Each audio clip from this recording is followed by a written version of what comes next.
Hello guys, আসসালামু আলাইকুম। কেমন আছো তোমরা সবাই? আমি আলহামদুলিল্লাহ অনেক ভালো আছি। আজকে আমরা কোথায় যাচ্ছি বলবো না। বছরের শেষ শুক্রবার হিসেবে সবাইকে জুম্মা মোবারক। আর শেষ শুক্রবার, তাই আমরা পুরো ফ্যামিলি মিলে আমরা একটা লং ট্যুরে যাচ্ছি। জায়গাটা তোমাদের বলবো না, তোমাদের গেস করতে হবে। তো অনেকেই বুঝে যাচ্ছ আমরা কোথায় যাচ্ছি। তো এত শীত, এত ঠান্ডা, আর কি এত কুয়াশা, আমরা কাঁপতে কাঁপতে গেছি। তো যে দেখি সবাই আমাদের জন্য ওয়েট করতেছে। তো দেখো সবাই এখানে সবার মতো ব্যস্ত হয়ে পড়ছে। আমি আর মামু মাছ দেখতেছিলাম। আমার মামু কিন্তু আমাকে অনেক ভালোবাসে। তো ইলিশ মাছগুলো মামু দেখতেছিল কোনটা ভালো কোনটা দিবে। আর আমি অবাক হয়ে দেখতেছিলাম চিংড়ি মাছগুলো গাইস। এগুলো ভিডিওতে বোঝা যাচ্ছে না কতটা বড়, বাট এক একটা আমার হাতের সমান গাইস।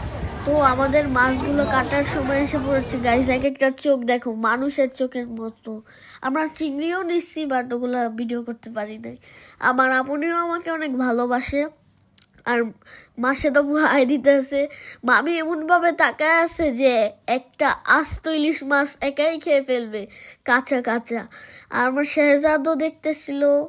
আমার এই যে গাড়ির আঙ্কেলটা মমকে ডাকতেছিল, ম্যাম আসেন আসেন, কোথায় যাবেন?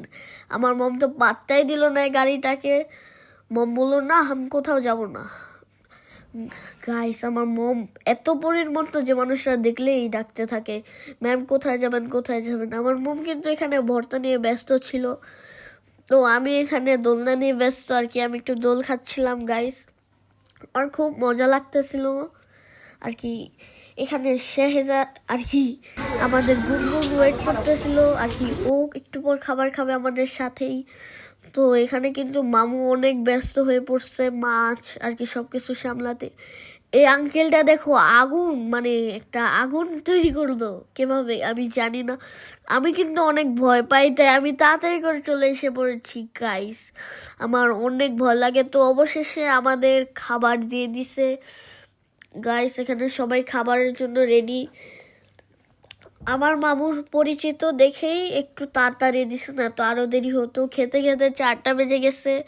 আমার মোমকে এখানে দেখো, আমার মোমও অপেক্ষায় আর কি। আমাদের সবার জিভলা দিয়ে লোল পড়তেছিল যে খাবার দেখে দেখে। আমি তো শুধুই চিংড়ি খেয়ে ফেলছি ভাত ছাড়া একটা। দেখো সবাই কিন্তু এখানে খাওয়ার জন্য প্রস্তুত, মানে খাবার খাওয়া শুরু করে দিয়েছে। আর আমার নানু তো একটু খেতে পারে না, কি বলবো। আর পুরো তো আমার নানু শুকাই গেছে, কি বলবো।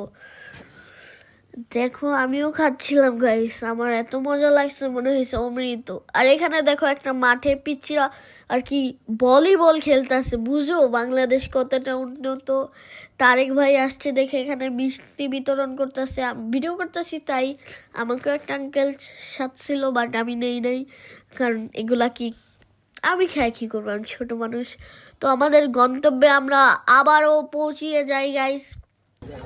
আর কি আমার মম দেখো পরীর মতো আর কি, একটা প্রিন্সেসের চেয়েও বেশি আমার মম ফুলটা পড়ছে। তো মাশাল্লাহ পরীর মতো লাগতেছে।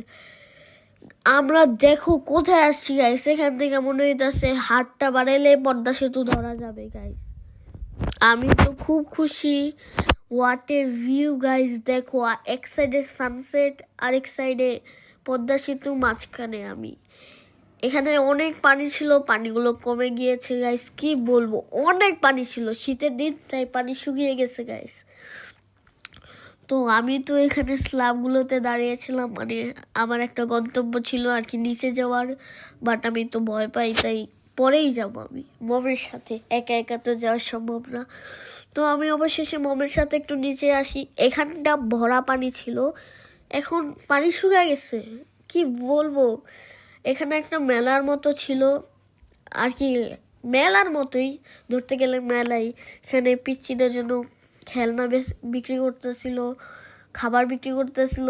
ববিতা ভাবি তো পুরাই ডিজে আর কি। সে আলু ভাজা আর কি একটা রোল আছে সেটা খাচ্ছিল। আমিও তো পুরো পানিপুরির সাথে আর কি পানিপুরি খাচ্ছিলাম। এই যে এই দোকানটা থেকে আর কি একটা রোল আছে আলুর, সেটা খাচ্ছিল। বাই।